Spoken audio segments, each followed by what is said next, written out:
La puerta de la biblioteca se abrió como una explosión, y Ricardo Soler Rivas pareció llenar todo el umbral con su presencia. El traje Armani de 3.800 estaba impecable, el reloj Rolex Submariner brillaba en su muñeca, pero sus ojos ardían con una furia que hizo que el aire de la sala se volviera denso e irrespirable. Su maletín de cuero italiano cayó al suelo de mármol con un golpe que resonó como un disparo.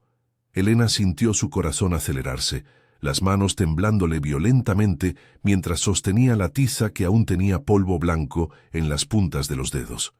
Pablo estaba aferrado a su cintura, el rostro hundido en el delantal azul almidonado, sollozando palabras de gratitud que ahora parecían una sentencia de muerte. Lo que sucedería en los próximos minutos destruiría por completo la frágil frontera que Elena se había atrevido a cruzar. ¿Qué está pasando aquí? La voz de Ricardo cortó el silencio como una cuchilla afilada, cargada con toda la autoridad de quien nunca había necesitado repetir una orden. Su mirada fue de la empleada al hijo, de la pizarra portátil llena de números al abrazo, que parecía violar todas las reglas no escritas de aquella mansión de 3.5 millones en el barrio de Salamanca. Elena sabía que su vida estaba a punto de desmoronarse. Lo que no imaginaba era que, de aquel momento de terror absoluto, nacería una transformación que ninguno de ellos podría prever. Pero para entender cómo todo llegó a aquel punto de ruptura, era preciso volver 3 semanas antes, a una noche común de martes, cuando el silencio de una cocina de lujo guardaba los secretos de quien contaba monedas para sobrevivir.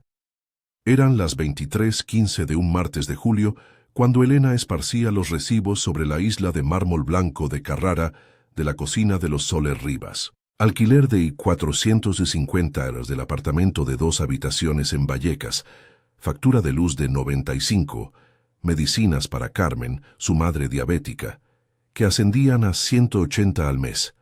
Su salario de 950 como empleada del hogar nunca era suficiente, por más que ella sumara y volviera a sumar los números con la velocidad de quien aprendió matemáticas por necesidad, no en los libros. El susto le salió de la propia garganta cuando vio a Pablo en el umbral de la puerta. El niño de 11 años estaba en pijama azul con cohetes, los pies descalzos sobre el frío suelo de porcelanato importado, los ojos rojos e hinchados de tanto llorar. Se acercó despacio, como si la cocina fuera territorio prohibido para alguien como él. «¿Estás sumando?», murmuró, la voz cargada de algo que Elena reconoció inmediatamente.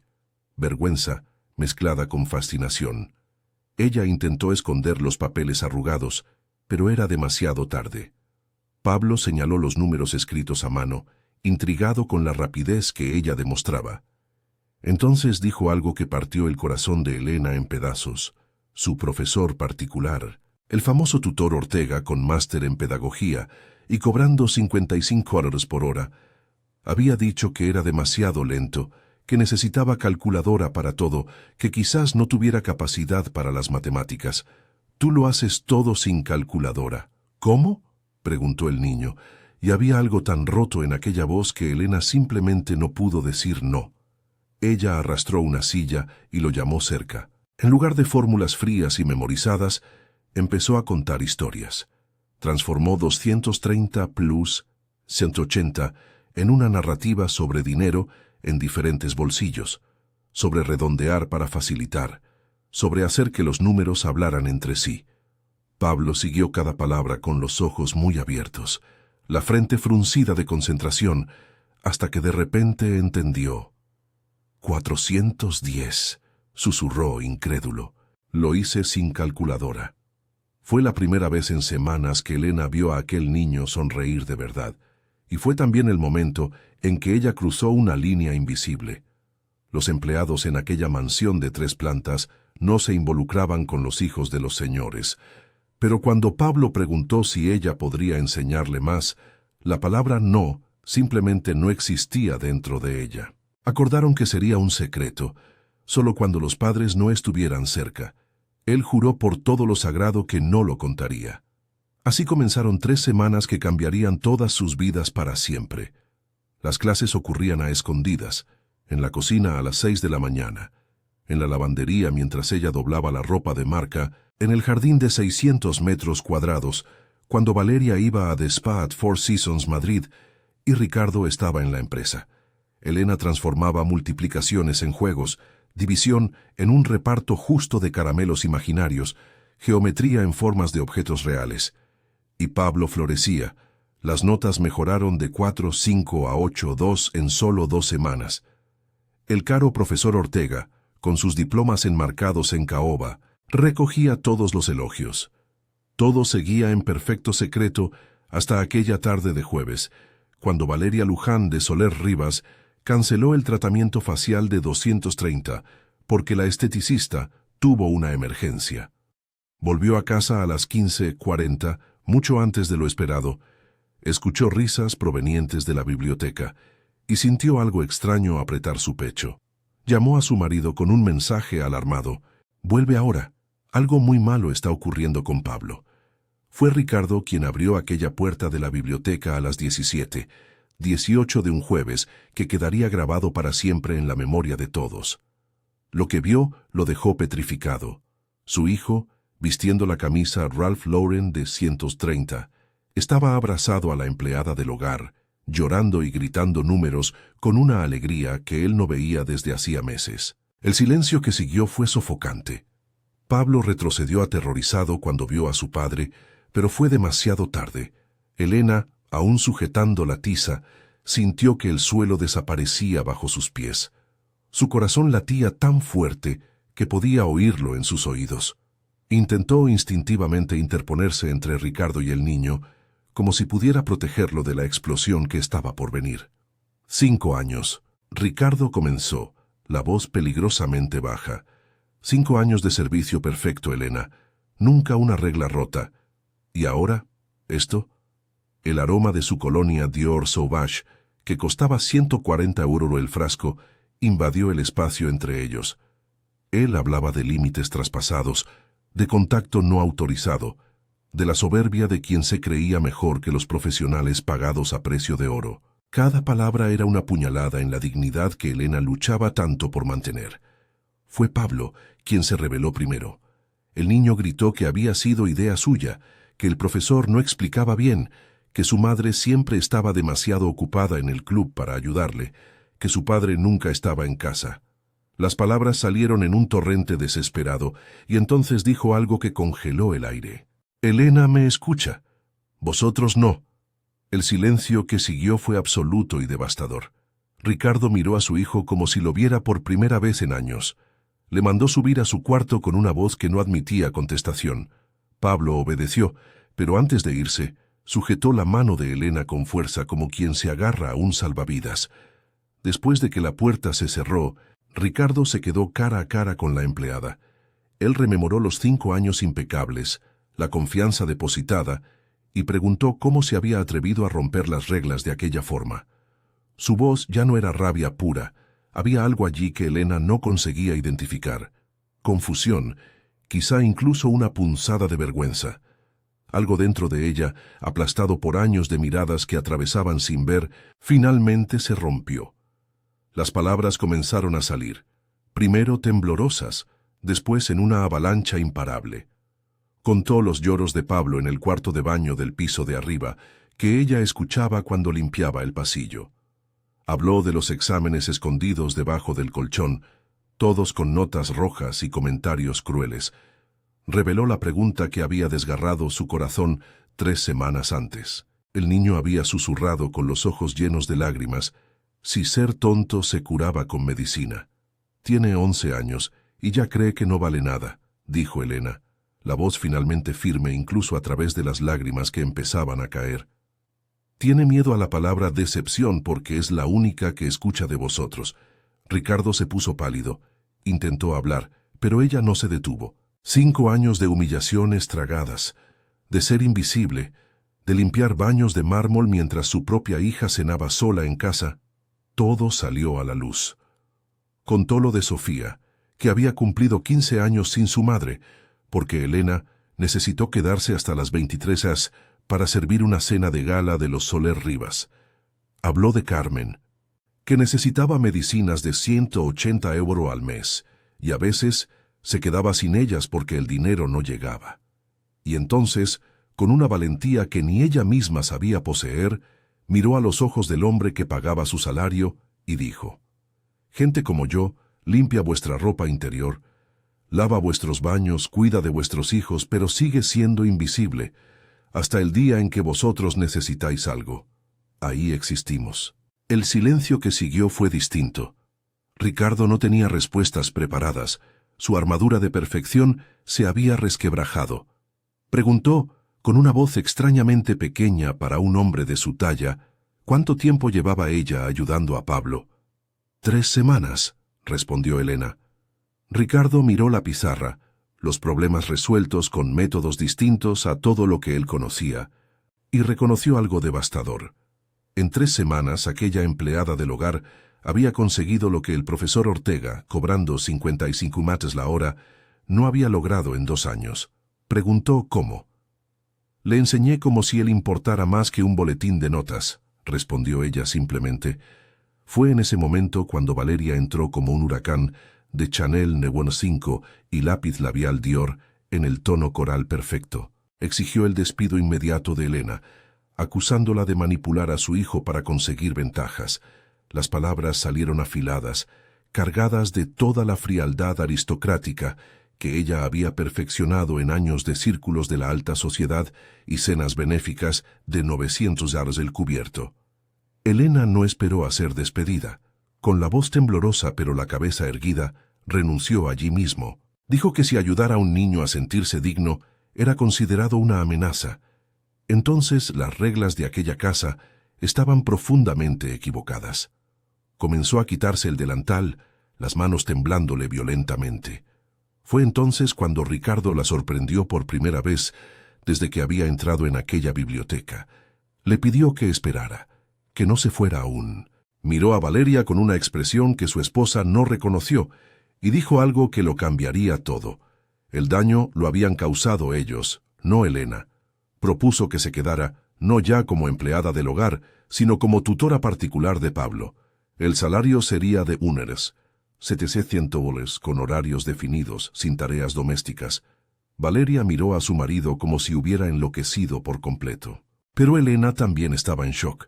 Empezó a negarse hablando de falta de títulos, de credenciales adecuadas, de no estar lo suficientemente cualificada. Ricardo la interrumpió con una firmeza sorprendente.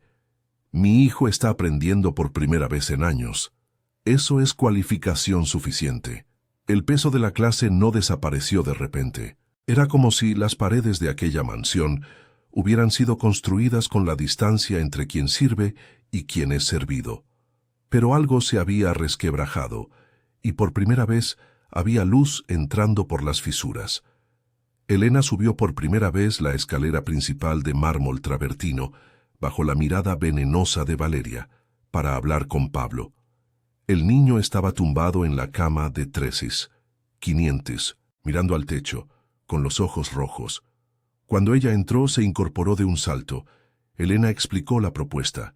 Preguntó si él quería que se quedara, si realmente deseaba continuar las clases. Pablo no respondió con palabras. Se lanzó a sus brazos y la abrazó con una fuerza desesperada, murmurando entre sollozos que ella era como una segunda madre, que nunca se había sentido tan inteligente, que por primera vez no sentía vergüenza de hacer preguntas. Abajo, la casa se reorganizaba de forma extraña e incómoda. Isabel, una nueva empleada de 44 años, fue contratada para ocupar el puesto que Elena había dejado. Pero Elena vivía ahora en una frontera incómoda. Ya no era empleada, pero tampoco era familia. Era algo intermedio, algo que incomodaba profundamente a Valeria y confundía incluso a Ricardo. Al otro lado de la ciudad, en el apartamento de 48 metros cuadrados con suelo de linóleo gastado en Vallecas, Sofía observaba la transformación de su madre con sentimientos que no conseguía nombrar. Elena llegaba cada vez más tarde, cansada de las clases con Pablo que se extendían hasta las 19 horas. Hablaba sin parar del progreso del niño, de cómo había sacado un 9.2 en la última prueba, de cómo estaba más confiado. Sofía guardaba años de soledad en su pecho. cenas preparadas por ella misma desde los 12 años, tareas escolares realizadas sola porque su madre estaba cuidando de otros niños, puertas cerrándose a altas horas de la noche, susurros sobre cuentas que no cuadraban, la sensación constante de que ellos nunca eran prioridad.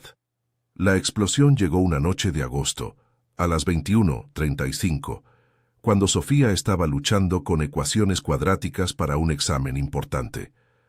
Elena llegó tarde, exhausta, y ofreció ayuda. La hija soltó un «no quiero» cargado de años de dolor reprimido, y entonces todo salió a la luz. Gritó sobre el 15 cumpleaños que su madre había perdido por servir una cena de los Soler Rivas, sobre las noches sola, sobre preparar su propia cena a los 12 años, sobre mentir en la escuela diciendo que tenía familia cuando en realidad tenía una casa vacía. Y la peor parte, amas más a ese niño rico que a mí. Él importa más porque su familia tiene dinero. Elena sintió como si le hubieran arrancado el corazón del pecho. Intentó explicar, pero Sofía ya estaba cerrando la puerta del cuarto, dejando a su madre sola en la pequeña sala con paredes que parecían apretar cada vez más. La cuerda tensa entre dos mundos se rompió de una forma que nadie esperaba. El móvil de Elena vibró a las 2:15 de la madrugada de un viernes. Era Sofía, pero la voz que salía del teléfono estaba rota de miedo. «La abuela está tosiendo sangre. Estamos en el hospital. ¿Dónde estás?» Elena estaba en la mansión de los Soler Rivas, en la habitación de invitados del segundo piso, que ahora era oficialmente suya. Despertó a Ricardo golpeando la puerta del dormitorio principal. 20 minutos después, él la llevaba en su BMW X6 hasta el Hospital Universitario Infanta Leonor. El contraste entre el mármol de la mansión y el verde desconchado de las paredes de aquella sala de urgencias era brutal y obsceno. Carmen estaba en la camilla, la piel grisácea, respirando con dificultad. Elena sostenía la mano de su abuela, el rostro manchado de lágrimas y una máscara de rabia cuando vio a la madre entrar. El médico habló de neumonía grave agravada por diabetes descontrolada, de una hospitalización necesaria, de tratamientos que costarían aproximadamente $506 y no estaban cubiertos por el Sistema Nacional de Salud, SNS, en ese hospital. Antes de que Elena pudiera empezar a sumar mentalmente lo imposible, Ricardo ya estaba preguntando al médico cuánto costaría trasladar a Carmen a la Clínica Universidad de Navarra, garantizando ingreso inmediato, todos los medicamentos necesarios, especialistas. Cuando Elena intentó negarse, mortificada, él fue directo. Ella había salvado a su hijo, ahora debía dejar que él ayudara a su madre. Fue en aquel pasillo de hospital público, a las 3:40 de la madrugada, cuando las máscaras empezaron a caer de verdad. Elena vio al hombre rico, que ella imaginaba distante y arrogante, presentarse con humildad genuina, preguntar cómo estaba, ofrecer ayuda sin esperar nada a cambio. Valeria llegó una hora después con café de verdad y sándwiches calientes. Se sentó en las sillas de plástico agrietado sin un solo comentario sobre el ambiente y pidió hablar con Elena. Las dos se reconocieron de formas diferentes como hijas descuidadas por madres demasiado ocupadas con otras agendas. Valeria admitió que Pablo tenía razón. Ella estaba siempre en The Spa at Four Seasons Madrid, en los círculos de la alta sociedad, en cenas benéficas, pero nunca realmente presente. Elena habló de la soledad de crecer sola mientras su madre cuidaba de otras familias. Ricardo se sentó al lado de Elena en las sillas apretadas y admitió algo que lo atormentaba desde aquella tarde en la biblioteca. El sistema era profundamente injusto y él, durante mucho tiempo, se había beneficiado de ello sin cuestionar. Prometió que ella nunca más tendría que elegir entre cuidar de su propia familia y de la de él, que haría todo lo posible para reparar años de ceguera moral. Cuando Carmen mejoró lo suficiente, fue Valeria quien insistió categóricamente en que se recuperara en la mansión del barrio de Salamanca. Carmen, con su ironía afilada que la edad no había borrado, aceptó sin ceremonia. Si los ricos quieren ayudar, que ayuden, pero voy a cobrar cada promesa. Y cobró de verdad. En la mansión, Carmen se convirtió en una especie de conciencia viva e insoportable. Ella le explicó a Pablo, sin romantizar nada, lo que era el privilegio de verdad. Contó cómo uno se ahoga lentamente trabajando desde los 14 años para pagar medicinas y comida, cómo se duerme con miedo de que la factura de la luz sea cortada, cómo se envejece sin dignidad cuando se es pobre en España.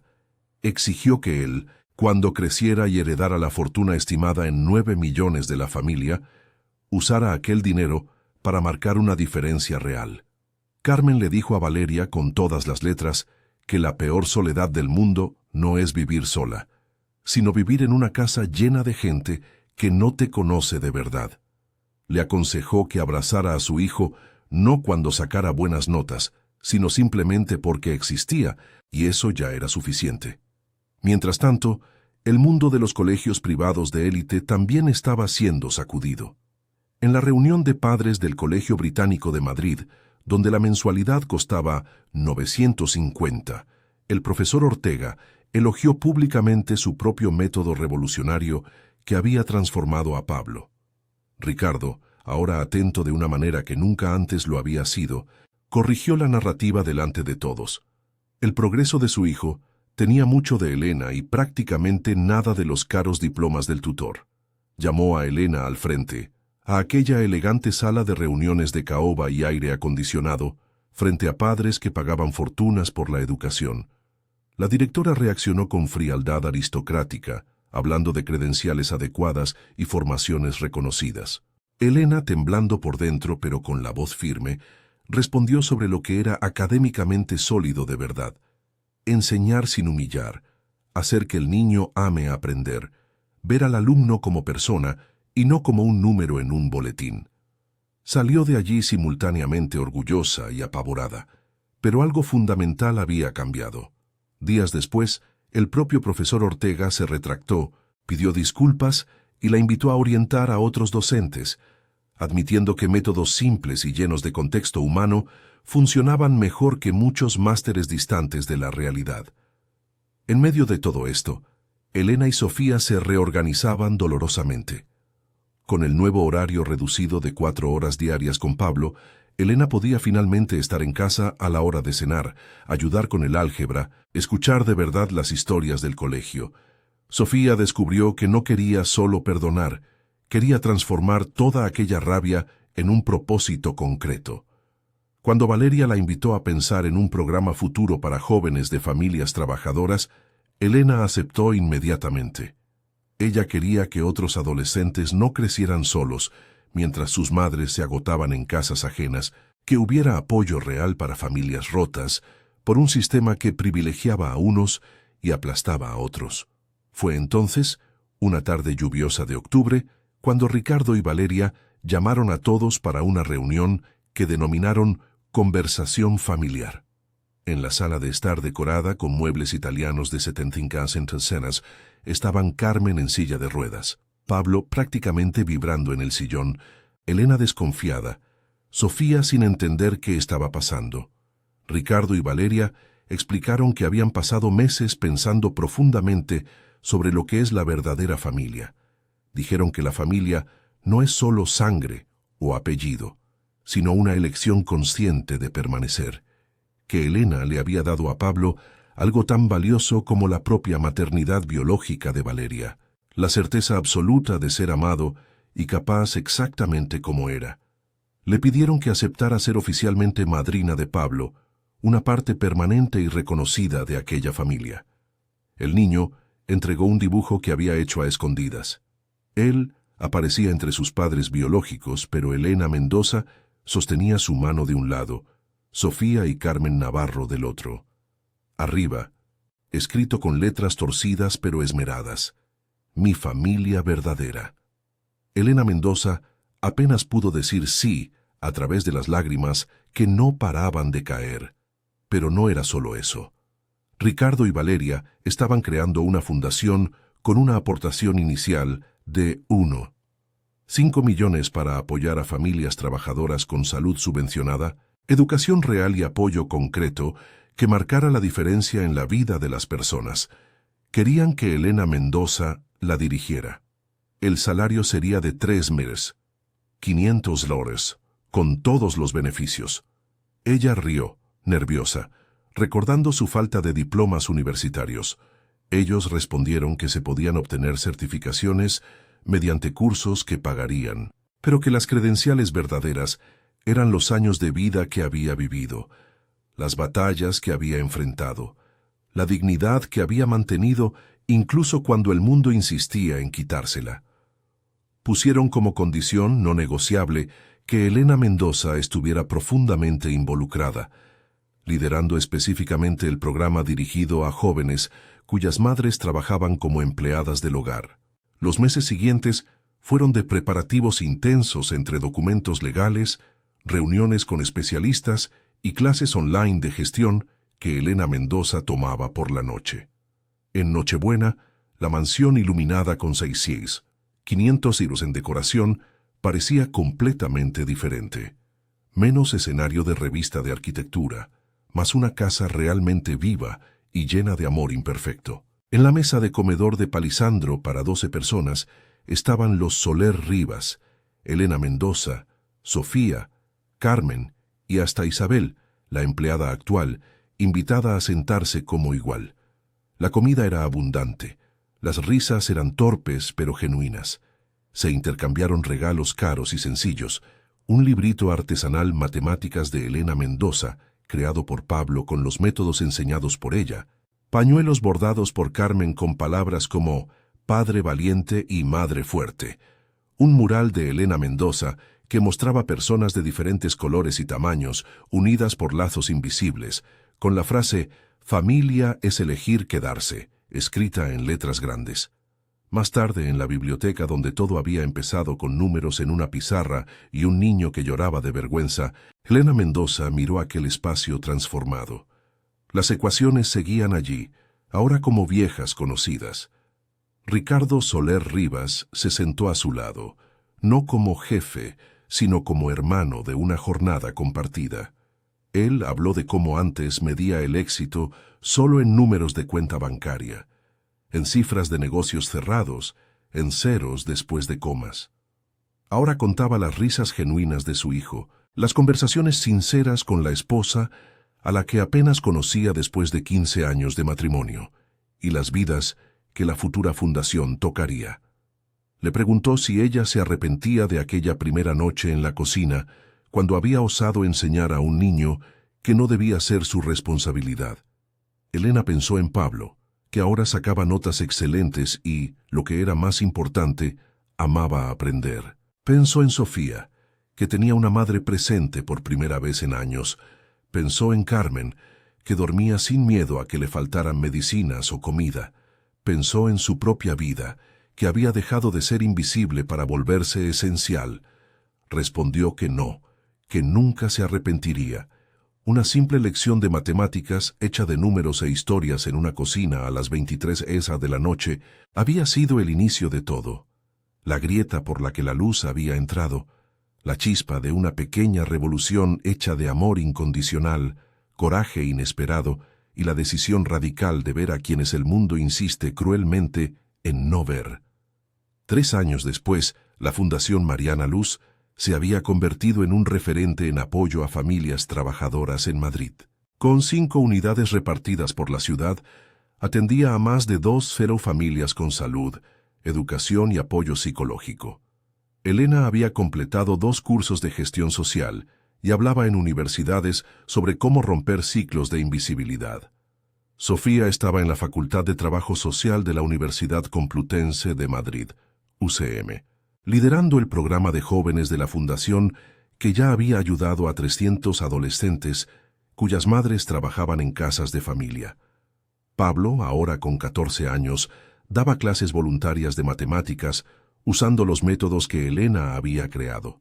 Sus notas eran excelentes, pero lo más importante, era amable, consciente de sus privilegios y decidido a usar su futura herencia para marcar una diferencia real. Carmen, a sus 71 años, era la consejera oficial de la Fundación, la voz que no dejaba a nadie olvidar de dónde venían y por qué todo aquello importaba. Valeria se había alejado de los círculos de la alta sociedad vacíos y ahora coordinaba la captación de fondos, usando sus contactos de la élite para forzar a otros ricos a contribuir. Ricardo había reestructurado su empresa para pagar salarios justos y ofrecer beneficios reales a los empleados. Un sábado de diciembre, todos se reunieron de nuevo en la mansión del barrio de Salamanca para conmemorar el tercer aniversario de la fundación. La casa estaba llena de familias que habían sido ayudadas, niños corriendo por el jardín, madres que finalmente tenían su dignidad reconocida. Elena miró a su alrededor y vio lo imposible. Mundos que nunca debieron tocarse, ahora entrelazados. La lección que lo había cambiado todo no era solo sobre números o matemáticas. Era sobre ver al otro como un humano completo, sobre romper muros invisibles construidos por siglos de desigualdad, sobre elegir conscientemente quedarse y luchar por un mundo donde nadie necesite ser invisible para sobrevivir. Pablo se acercó, ahora más alto que ella, y la abrazó. Dijo simplemente, «Gracias por enseñarme que valía la pena». Elena sostuvo el rostro del muchacho, que ya no era tan niño, y respondió, «Gracias por recordarme que yo también valía». En aquel momento, rodeada por su familia elegida y sus familias extendidas, Elena finalmente entendió, a veces, una única lección de amor y coraje es suficiente para iniciar una revolución. Y las revoluciones verdaderas no ocurren con violencia, sino con la decisión simple y radical de tratar a cada persona como si importara. Porque importa. Siempre importó. Si te ha gustado esta historia, deja tu like y suscríbete al canal para más historias emocionantes. Comparte en los comentarios. ¿Has vivido alguna situación parecida?